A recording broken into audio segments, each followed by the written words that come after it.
Guardians. I'm the head of Red Team Operations, and I'm also a senior security consultant. I've been specializing now for a few years in red teaming and pen testing.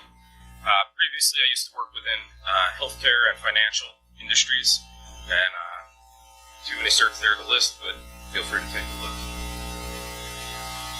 So, why am I giving this talk? A little over a year ago, I was working on a pen test. It was in a network segment where I only had port 445, 137, 139 open to a domain controller. I was able to do some null sessions on the DC, dump all the users for the domain, and only account I recovered was the backup operator's account, which had backup operations enabled for the domain controller. So that's sort of how I got to where I was. Once I actually got there, what I did is I actually went and set up my own lab, simulating the same thing to figure out how I could use the backup operator's account to do some damage against the domain controller and what I could do. So a little bit of history. From my experience, most organizations usually have at least one account in the backup operators group, if not more. I've seen as many as 20 or 30. And when I ask why, nobody seems to know. Usually the account's been around for quite some time, and passwords usually haven't gotten changed since the account actually got created. You've seen accounts get migrated from one backup solution to another.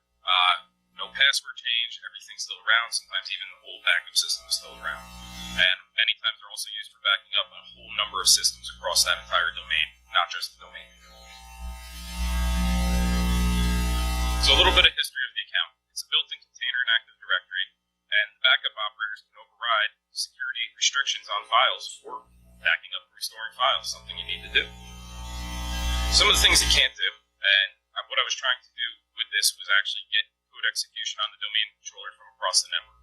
So that's sort of the basis of this talk, that I was trying to do everything over the network without physically going to the machine, because I couldn't. So don't have remote desktop access with the backup operator account.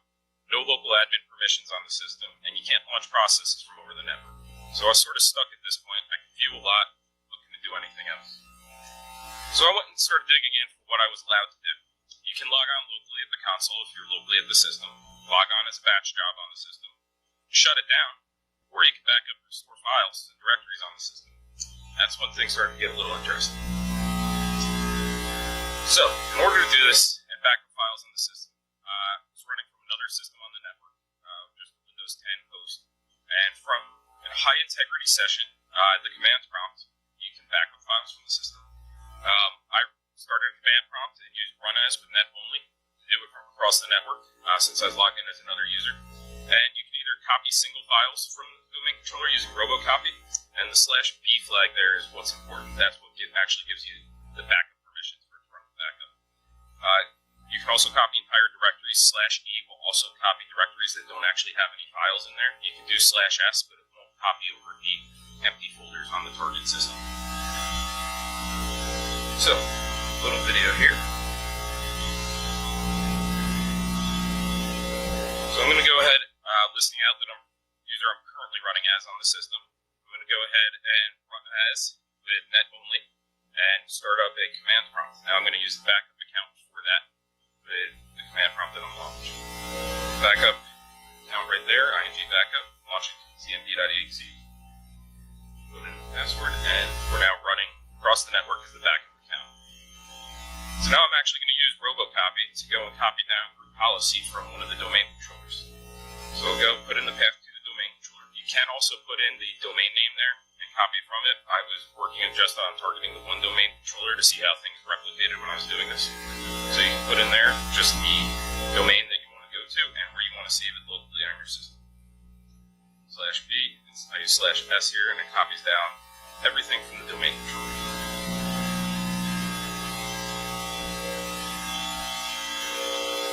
If you're not running the backup job or robocopy from a high integrity shell, you'll actually get an error back that you do not have backup and restore file user rights.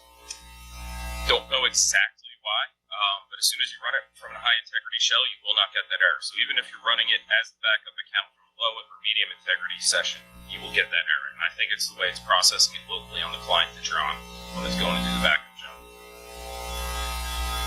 To restore files, it's as easy as just changing the source and destination in the robocopy path. So in this case, I was just restoring the GPTINI file and restored it back to the domain controller. see how I could get privilege escalation. Every Microsoft domain by default has the same GUID for the default domain controller policy, and unless this has changed, which I have not seen an organization yet that's changed it for the default domain controllers, this will always be the GUID. Within the directory seen below, the group policy configuration files for everything within that group policy are stored within that folder. You can go and take a look, dive through it. You'll see a separate GUID for every GPO that there is within the domain. I've been starting to actually go on my tests and pull down the policy for the entire organization and then take it offline and take a look at it. From within that folder, if you go from the GPO path and dive into the machine, Windows NT secedit file, there's the GPT TMPL INF file. This is what I'm interested in at this point. What this file does is contains all the permissions that you have for the various different accounts. Right here, this is from the default domain controller group policy.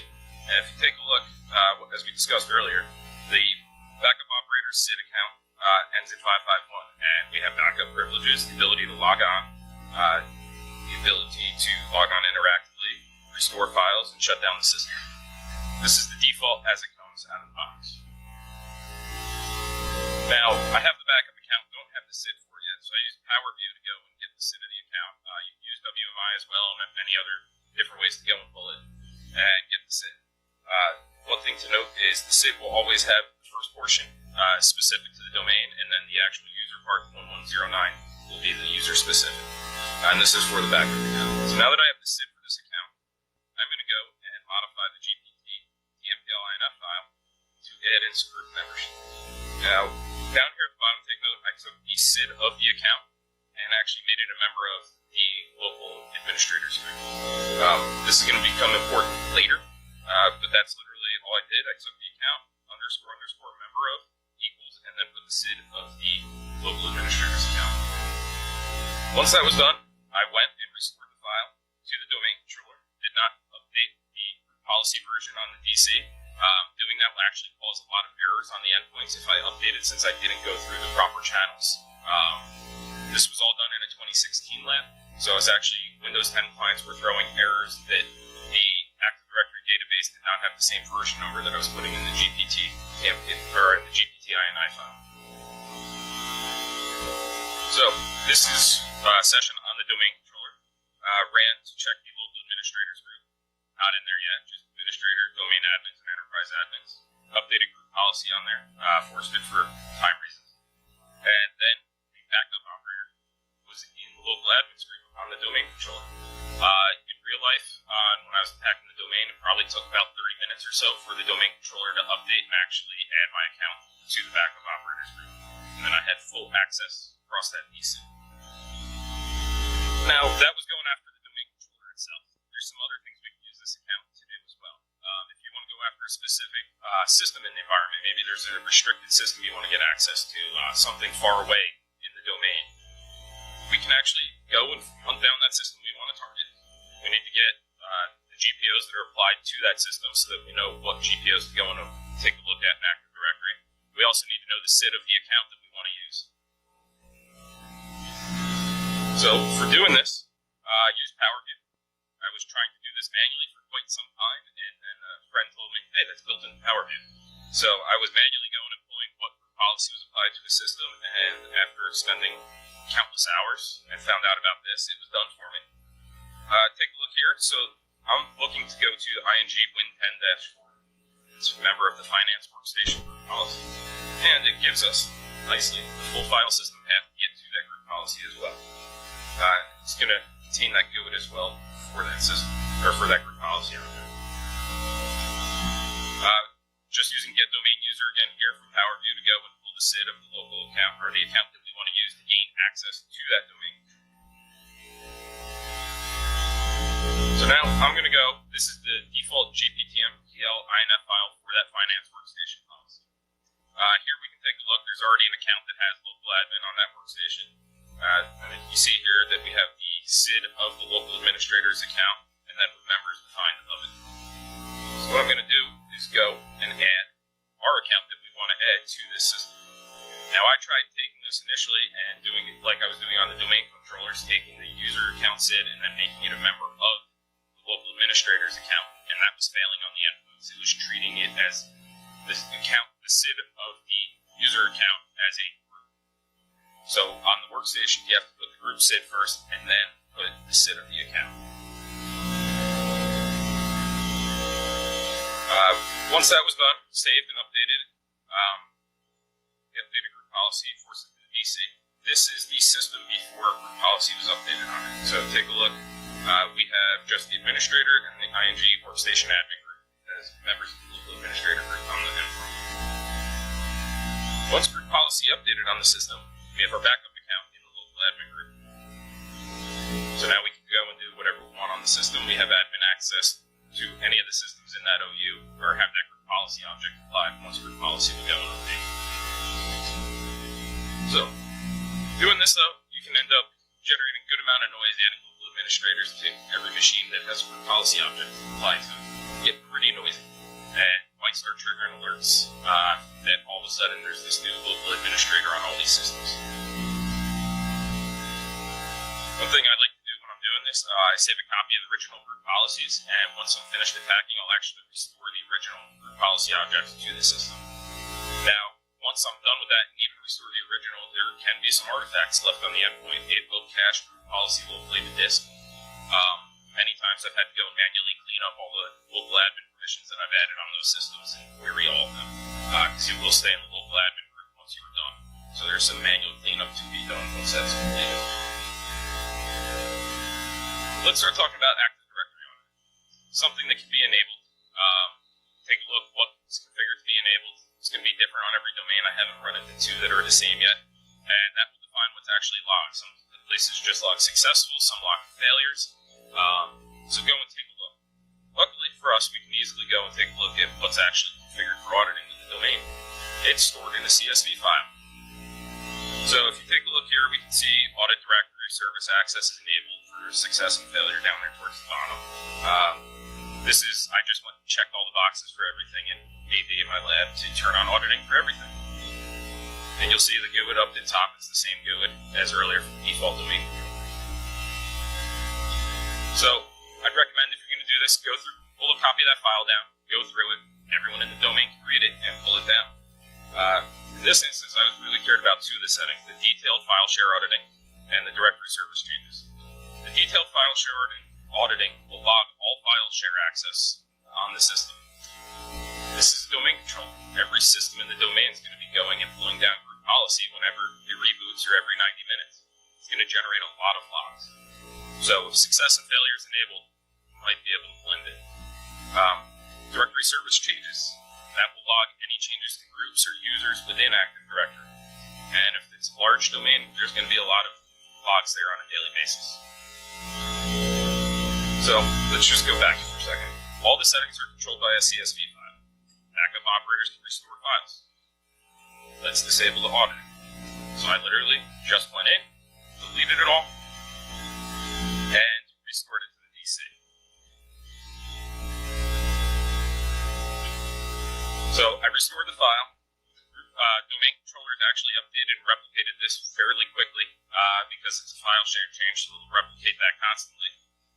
And I went in through the GUI, and it shows that none of the Active Directory auditing is no longer configured. So everything is off now.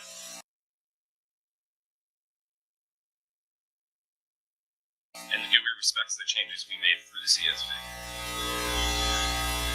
Okay, so now we've turned off editing of group policy. What else can we do? Well, group policy also stores a lot of registry settings in the registry.mol files. This contains both user settings and computer settings. Let's go and edit one of them. Fortunately, you can't just open it with Notepad to go and take a look. Not as easy this time. Luckily, Microsoft has given us a tool, local group policy object utility, that we can use to go and parse the file and pull out all the settings that are in there. So we can use this, get out the machine settings and the user settings, and pull them down to a text file. This is an example of one of the machine text files. A little bit different format than you would see it going in through regedit to go take a look, but looks familiar. And this is an example of one of the user files. These are from my lab. Ones from live and active domains are much larger and a lot more data in there to go and take a look. So now that we have it, I'm going to go and add a malicious entry to the local machine user settings, or run key. So I put in a PowerShell one-liner for Cobalt Strike there to go and run whenever a user logs in on the machine. Once I added that, I just recombined both the machine and the user settings to a single text file. And once that's done, lgpo.exe also allows us to generate the new registry.pol file. So I used that, generated that, and restored that back to the domain controller. Now if we go and take a look, this was the target machine, Win10-4 again, that I'm going after. This was previous to the run key getting pulled down. If you take a look down at the bottom there, we only have two of the settings, or two run keys within HK local machine for security, health, and VMware. Once group policy refreshed on the machine and a user logged in, I got a shell. Now keep in mind this will generate a shell if you go this way for every user in that OU when they log into the machine. So once that was actually on the machine, went and took a look just to make sure that the registry key was there, and it's there. Also did learn when going and removing these that the registry keys, even though you may have restored the original registry.pol file, it's still cached on the endpoints, so it will stay there. Now some other things you can do. This is not going to be an in-depth discussion around COM hijacks, but it's something you can actually do. And this is a way that you can use group policy with backup account to start targeting specific users. You can use some of the previous techniques that I just went over to go and actually get admin on one system that you're looking for, drop a DLL on that system to a certain path, and then modify group policy to do a COM hijack.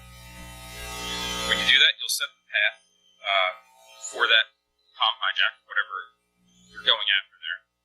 And when group policy processes the registry.pol file, it'll be there.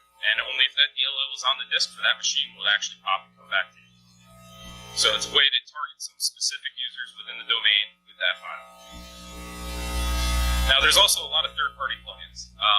Centrify is one that I've seen. Wasn't able to get a copy for my lab, so I don't have screenshots of it. But it does store all of its settings in registry.pol files that configures the local admins for Macs, as well as whether SSH is enabled and a number of other services on the Mac. So you can actually use the same technique to go and change all the settings for Macs if Centrify is being used on the domain. There's a number of other third-party plugins out there as well that extend Active Directory. I haven't gotten to play with a lot of them, so see what's out there, take a look at it.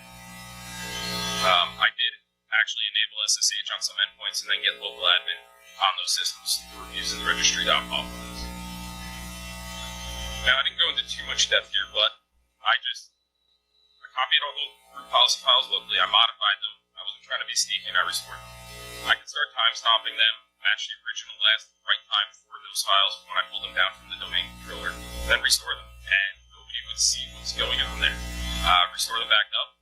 Hey, the file didn't change, it last changed then. Unless they're looking at the file's hashes, they're not going to notice the change. And I just want to stress to restore the originals after you're done. Some other things I was trying to do and failed. I was trying to pull a copy of tds.dit.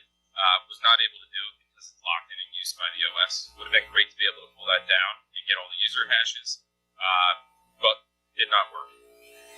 There's also, you can use some other third-party programs that need to be installed to actually pull it down to get a copy of that. I wanted to try and edit that file, and there's not much out there to actually edit it directly. And when you go to restore it, it's going to be locked in and used unless you're using some other third-party utility to do backups on the system. Now, some of the artifacts that I talked about before, local admin account will end up staying on that endpoint. It'll be there. Go and clean it up. Registry entries may remain. You may want to actually go and just modify that registry entry to be blank when you're done so that it will update on the systems and nothing will actually run. And group policy will accept all our changes as you saw before the Active Directory auditing. When I restored that file back to the domain controller and you opened up the GUI, you can see that it updated and auditing was no longer configured on the system. Now what can you do for detection? This is by default. Windows will just log that the backup account had actually done a network log onto the domain controller. You're going to see that with a lot of accounts logging onto the domain controller to go and restore something. But should it be logging in during regular business hours? Or should it just be logging in when you have your backups configured to run through the domain? Some other things you can do for detection. Typically adding an account via Active Directory users and computers generates event ID 4728 for adding it to the account. Luckily for us, when you add it directly through the GPT TMPL-INF file, it does not generate a log entry on the domain controller, so you can actually push that out for group policy, and there's no log generated that was added to the local admin. Event ID 5145. This is from the detailed file share on it, and it will actually take a note here that we wrote data to the audit.csv file. That's one to take an eye log if that happens. If it's happening outside of playing group policy updates, that somebody's modifying group policy from over the network, should probably just be coming from the domain controllers themselves and not over the network. But take a look at your environment, see what's going on. If they're editing group policy on a local workstation that's syncing to a DC. Not sure how that would look up, so that's something to take a look at and see what will happen and how it looks for you. Now, once group policy does update and disable Active Directory auditing, it does log that the audit policies were changed for the domain. And it will go in, if you open up the log files, it will tell you whether it was changed to audit success and failure, audit success, or if it's now disabled. But we have admins, so we could also just clear out those log entries once we disable audit. Recommend alerting on event ID 5145 followed by 4719. This would be a fairly good way to know that it was modified and group policy was changed. So it would alert on the fact that you wrote back to the file on the domain controller and then group policy settings actually were changed on the system. While auditing settings are disabled, it can be tough to figure out what was actually changed on your domain controller. Turn off auditing, no longer tracking any changes. You can start adding users, creating users, and it may not be there in the logs. You can also clear out the logs and then turn auditing back on to make it look like nothing had ever happened. And within a short period, the logs will probably be full again on a domain controller. What changes got made through Active Directory users' computers while it was disabled? You can actually go back to the GUI and probably not get noticed for making any changes at that point, modifying things. To recommend file integrity monitoring on the system would actually pick up on this, and it would alert that files had gotten changed on the domain controller, and that's something you could trend over time, watching, see what got changed when, what gets changed on a regular basis, and maybe just configure it to look at the sysvol directory on the domain controller. What does this mean for us? There are a number of files on the domain controller related to Active Directory. I only got through a small portion of all those files that I could find a way to go and edit and manipulate. Keep taking a look at what's out there. Keep going through all of those files and see what there is and how you're able to go through them and manipulate them. And one thing I really learned from all this that was sort of unintended is that by modifying a lot of these systems through the file system and restoring the files, Active Directory was not able to log a lot of what I was doing and bypass the majority of the logging that was in place, even when it was fully turned on with Active Directory on. Some of the conclusions that I have: monitor when your backup accounts log on. If they're logging on outside the regular backup windows, making changes to the file system that they should just be backing up, it's bad. Log any of your changes to files on your domain controllers. Highly recommend putting on file integrity monitoring so that you have that in place. And alert on any of those changes that are not expected. If a file changes in the middle of the afternoon on your DC, go take a look at what happened, what changed. At least you'll be able to see maybe historically, if you have backups, what it looked like before and what it looks like now, and it gives you a way to get back to maybe the good known state. Other than that, that's everything I have. If anyone has any questions, feel free to ask them. And if you want to reach out to me online, here's my contact info. Reach me on Twitter, email, or email me. Thank you.